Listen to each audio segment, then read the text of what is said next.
We share a past in which a young girl sits crying in the night because on that day her brother went into the forest and did not come back.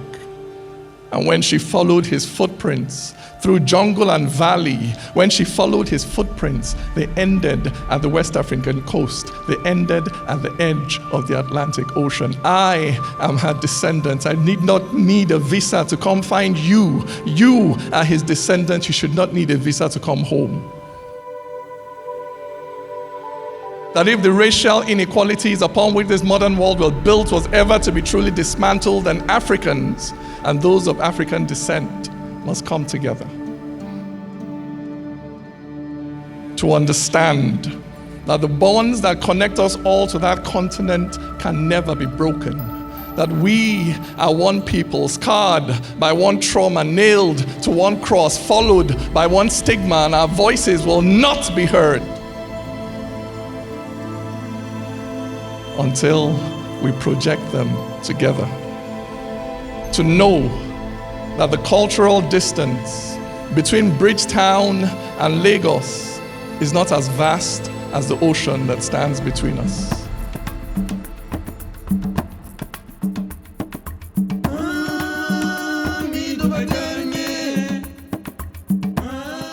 500 years ago, Africa was depopulated and dehumanized. Today, we are gathered here to cause reverse, to turn the atrocity committed over 400 years ago into an asset for our people. We will be stupid not to recognize that Africa's borders have been extended to the Caribbean. So much of who we are as people, as our identity, what we eat, our music, is from the motherland. We now have the opportunity to return, because the door we came to said that it was the door of no return. Well, we returned. And part of this process is to facilitate that return in a way that brings economic benefit, that brings long-term sustainable development, and that speaks to the issues of development, both for the Caribbean and Africa. Everybody, literally, everybody, if you call somebody on the street of Africa, they know the problems of the continent.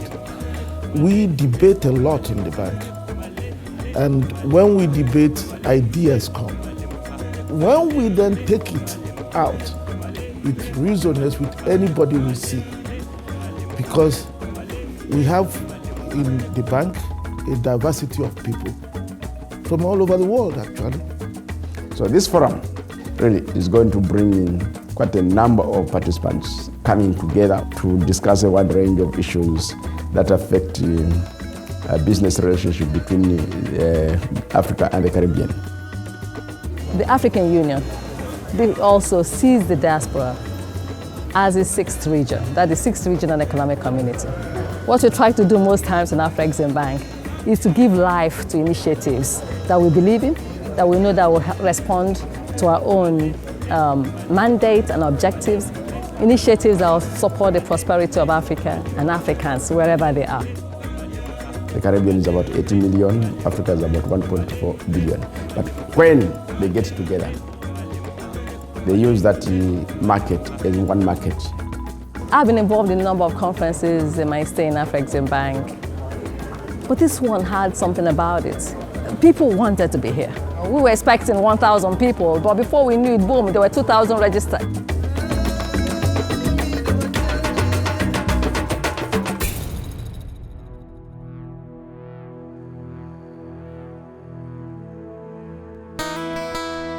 A new dawn is rising, and we shall be masters of our own fate. We shall be firm craftsmen of our own fate. We shall chart our destiny. And as we do it, as Africans all, we recognize that we do it with flair, a little style, a little fashion, a little music, a little food, and a little love. A lot of love, in fact.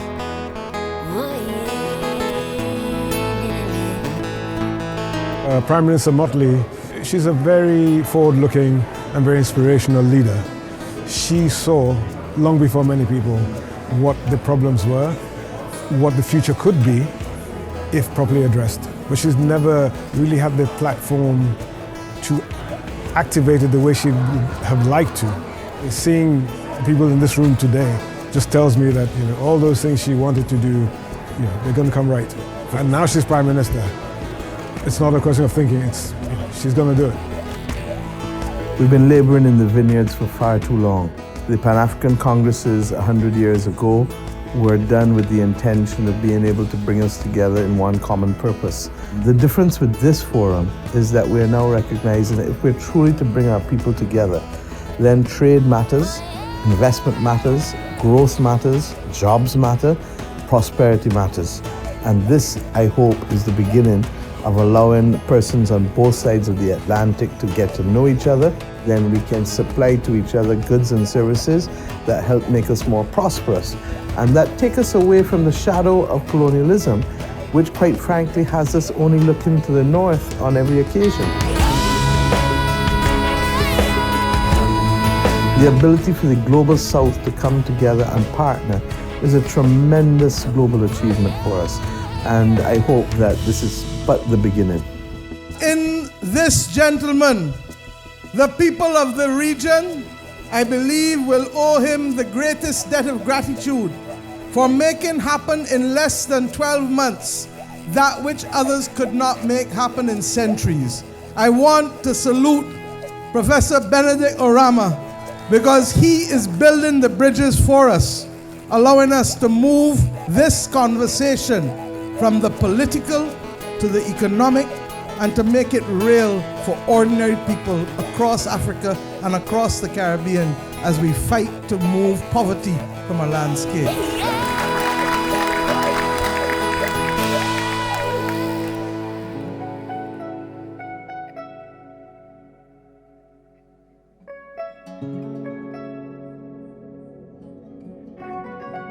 In 2019, August, President Kenyatta came just after a number of engagements before.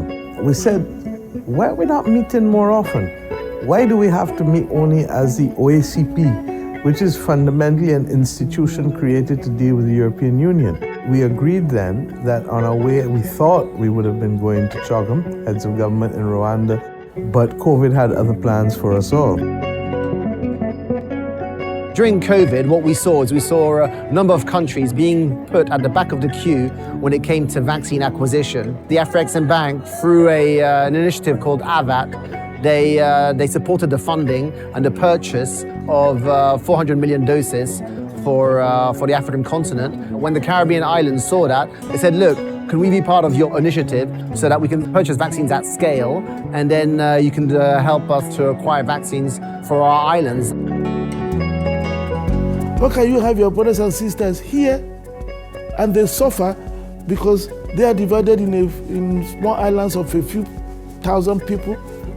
Things that could be done cheaper because of numbers, they're not able to do because we've abandoned them. At that time, there were issues to get personal protective equipment, test kits and all that. They were not available. And the heads of state in President Uhuru, President Ramaphosa, they said, please include the Caribbeans. We had negotiated the supplies from China at about 30% discount. So we put them in the pool and bought for everybody. Vaccines came, the same problem, they couldn't. The President Ramaphosa said, no, add the Caribbean. And we did. So you can see the importance of what we are doing today. It shouldn't happen just because we had a crisis. It should now happen because we are one. And Africa will gain from it, the Caribbeans will gain from it. Afreximbank is determined to make it happen. We're already making it happen. We are impressed by the speed and the kind of support we've received here. We will not let our guards down. We are going to move as rapidly as we can to concretize it and normalize what today looks abnormal. Where we are in the world, particularly coming out of a period when we had 2 tough years of COVID and the barriers that we've seen, now is the time for us to unearth the potential that we have in culture, sports, finance, development, tackling critical issues of sustainability, climate change, health. How do we ensure that we can raise our quality of lives, both in the African continent and the Caribbean, whilst at the same time protecting the interests of the planet? So this forum really comes at a time that we can really look to rebuild our development in a way that we've not been doing before. When you start building ties, then that's when you start cooperating on a different level. So that's why we're here, to see how we can cooperate on a different level and what we can do together.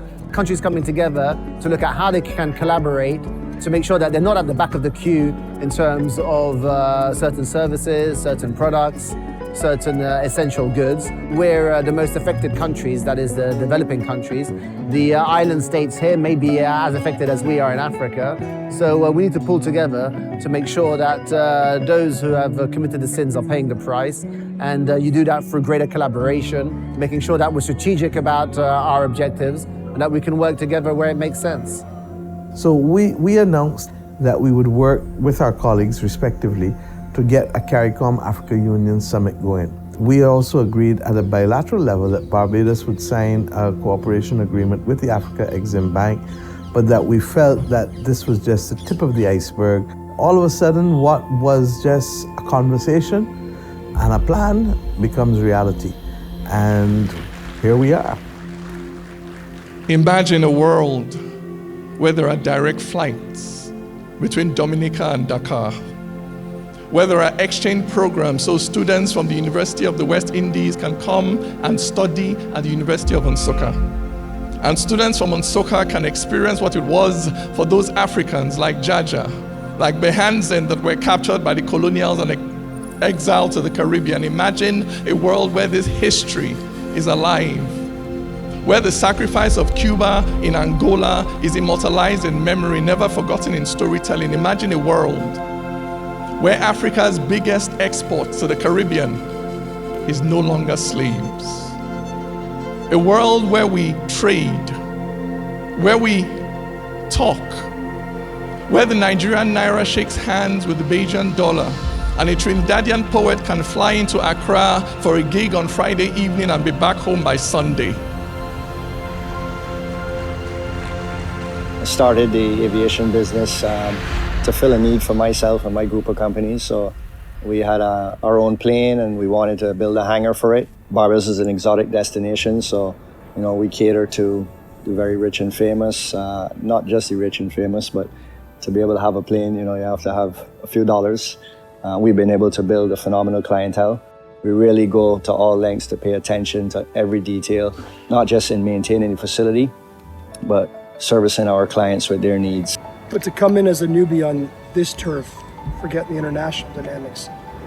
What's it like to sort of stand up and try and win market share, other than the fact you yourself needed one or a hangar for your own plane? Every time I come here, I see me as a customer. What would I like to see done better? And and then we talk about it like that. So we have discussions with everyone. What can we do better? What would you like to see better in here? What would you like to see? And we just build it like that. And then people just get the experience, but they just believe that their name, their brand is what's bringing the people all the time, and they're going to do this. And then they try to monopolize by that, and these guys only started 2 years ago, and it's like, ideas for that are done. No one can beat the entrepreneurial spirit. Yeah. That's it. Yeah. We're both entrepreneurs, business people, private sector. We're here to find ways to develop trade and investment and promote that. What Afrexim and Barbados government is doing today is we are writing history. Well, I joined the Prime Minister and the government of Barbados on a trade mission to Kenya and then on to Rwanda. We're also building a free trade zone in Barbados, so I visited the free zone in Rwanda and got some tips from them, and there'll be some collaboration there as well with companies that are set up in Rwanda that might want to come to this part of the world. We can do a lot to bring examples of successes from Africa, to commercialize them in the Caribbean, just so we can take ideas from the Caribbean to Africa and commercialize them there. It's just, we're excited. Out of that short journey, I got to meet two amazing gentlemen that are here with us today. The worst thing for a plane is it to stay out in the sun. It deteriorates. And, interestingly about Africa, the first landmass between Africa and anywhere else is Barbados. So the salt that comes, the easterlies are coming here every day. What we feel is you have salt in it, so salt is not good for a plane. And the Sahara dust we've absolutely experienced. To me, everything that we do in our life is about relationships and building good, long-lasting relationships, friendships to start with. And if we can do some business together, that's great. Many people are good at what they do in businesses and all of that in different countries, but the cultural side of things sometimes gets in the way of furthering the relationships. And I think that what the Prime Minister of Barbados has done is phenomenal. She's a visionary. When the Bajan delegation came to Rwanda during CHOGM, they were so mesmerized to see people featuring the same way that they left back home. Cultural similarities between African nations and Barbados have existed for many years, but really able to tap into it now, as the Prime Minister is doing, will allow us to see how we could do trade in many ways. So this is a good first step for me. Much of what defines our region has roots in Africa, which is the ancestral home for many of us, for many Caribbean nationals indeed. The Caribbean and African continent have an interlinked history of more than 400 years. However, this relationship has never been extensively exploited. Our political cooperation has laid a foundation on which we can and must build a new trade and economic partnership that promotes mutual development and prosperity. But to grow trade and investment flows between our regions, we need to strengthen and streamline the infrastructure to support CARICOM Africa trade. This includes air and maritime distribution and transportation channels. Nobody will see that. That's black against black. He's a perfectionist. This is a coming together of old family. There's a lot of interesting and happy conversations taking place, and we're getting to know one another once again. Once you get to know one another, then it's easier to do business with one another. That needs to be facilitated with transportation arrangements, with financial arrangements, all of those things that we hope the private sector will be able to help us to work through by making good investments in those sectors. Hey, how are you? Yes, I'm Flory Lazier. And I'm Anthony Branker. I think we are on the same panel discussion today. Yes. We're privileged today to have before us a group of persons whose diverse backgrounds and expertise will surely provide a wealth of knowledge and viewpoints on the subject. We were talking about the issue of trade and investment, but from the perspective of Africa as well as the Caribbean.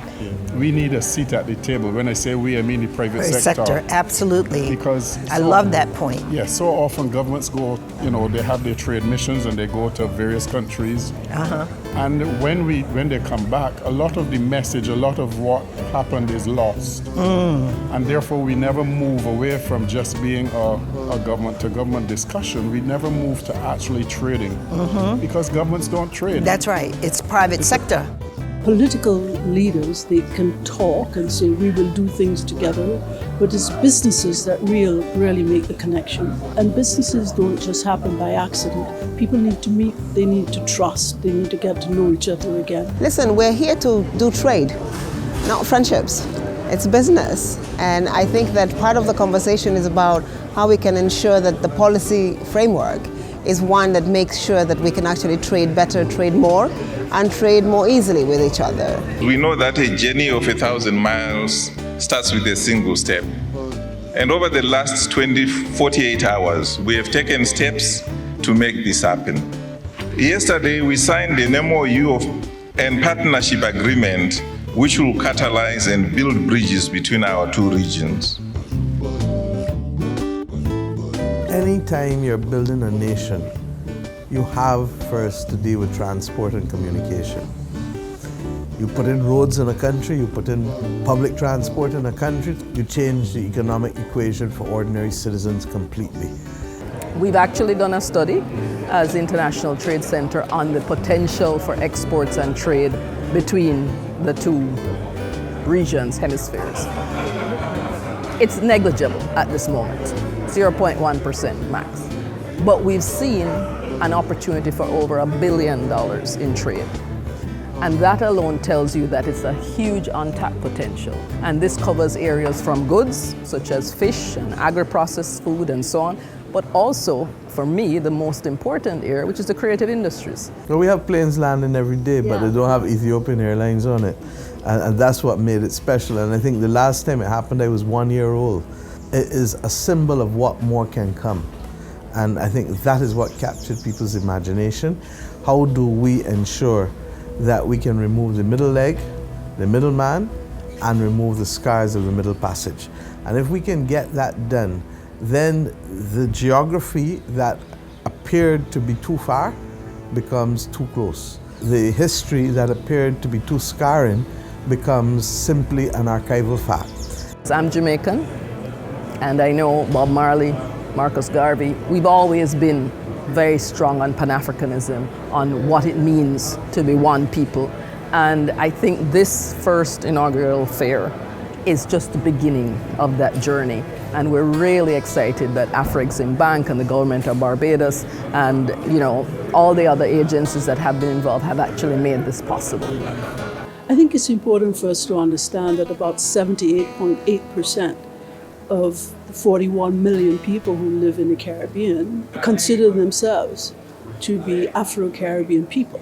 There is very much still a cultural and a romantic association with Africa. The music we listen to, some of the languages that we speak, but also in our cuisine, in our dance, in the tapestries of our culture. Africa is very, very much there. Look at the cloth, look at the art. I mean, I keep telling, I don't think that people in Africa understand what they can do to this region in terms of dress and fashion. The commonalities between us in terms of food, we talk about it generally, but it really is the staple that was brought with our forefathers when they came here. And ironically, is what we need to stay healthy nowadays, because all the processed food killing us, so that we have the answer within our bosom, and it allows our people to earn a living, but it allows us to eat well and to keep healthy. To the surprise of some Western Africans who were taken to Suriname by a colleague of mine who was an ambassador for Suriname all the way up the river, when they came to these small communities, they were startled to find that the people spoke a language that they didn't quite understand. It was the older language of West Africa, but it had evolved. It was static because when they left, they took that language and all aspects of the culture. The creative industries links us organically, spiritually as people. I remember the first time I ever heard the Senegalese drumming. It spoke to my soul, When I landed in Abuja, I knew I was home. And I went and did my DNA test. Turns out I'm 48% Nigerian. Voila. So there is a certain spiritual dimension that brings about a natural cultural affinity. I think I mentioned to you just before we came on camera that, it was a sense, so much emotion coming out to be a flight. I don't have the words, really. It's a long time in coming, and really and truly, we can and should be doing this.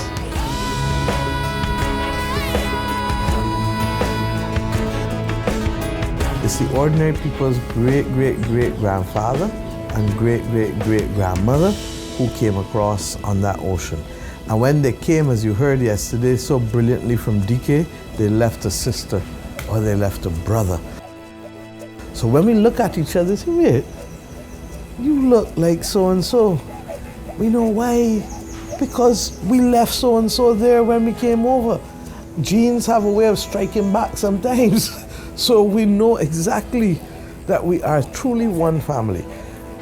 It's nostalgic that today we see Africans travel all the way, not in chains, but freed citizens who are willing to explore opportunities with their brothers and sisters and reunite. That's why we call it one market. We are very, very good at analyzing why we have problems. And then we pivot at blaming others for that. And I'm not saying we shouldn't, because you have to know your history before you find a solution. But we have a paralysis of the will to do what has to be done. We always expect others to come and do the things for us. We cannot sit still and hope for the best. We cannot wait for others to come to our rescue. We must take our destiny in our hands. Unity must drive us to success. Today, I saw a mysterious thing. A thing that vexed me to my very soul. I saw the black man dressed as a king, but crouching in the shadows with a begging bowl. His children were starving in fields of cassava, dying of diseases the palm kernel can cure, homeless in a land of rock and timber. Why are you here? He said, I am poor. Today I saw a mysterious thing, a wonder so great I cannot tell it. I saw the black man dressed as a king, but lying in the dust crying at my feet. His legs were sturdy like the palm tree. His oceans were rich and teeming with game. His muscles, they rippled like the proud Zambezi. I told him, get up. But he said, I am lame. Today I saw a mysterious thing, so shocking I have no words to say. I saw the black man dressed as a king, but standing like the lost by the highway. He huddled in a cage that had no gates. He could see where the keys to his chains were kept. He stood in clamps, but they had no weight. Why are you here? He said, I am trapped. Today, I saw a mysterious thing. How can I tell such a horrible story? I saw the black man dressed as a king, but sharing a sleeping mat with poverty. His poverty was a fat man with a bulging stomach, lying on his back beside a pot full of treasure. This awareness was all that he lacked, that he would get up and reimagine his own future.